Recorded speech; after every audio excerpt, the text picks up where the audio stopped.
Ko bi-mute bill, huwag na lang kumute sang cellphone nyo balahaw para hindi na kamo magproblema, hindi na kamo sagay problema.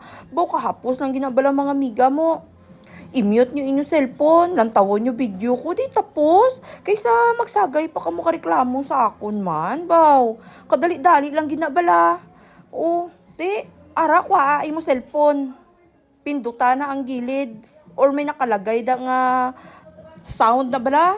Pinduta na, may mabutang na da nga tibuot silingon, di mo na ginamabatian tingog ko. Amo lang na bala miga, hindi na pagdungangi ang problema mo bala. Ikadamo ka na sa problema, tapos problemahon mo pa yung pag-voice over ko. Baw, babayiin na lang ko bala.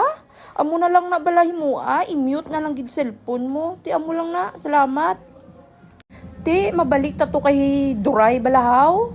Ay, lilintian gid. Ti, hindi ko na tani pagbalikan, daw na paminsaran ko man nga. Siya gid gali ang ano nga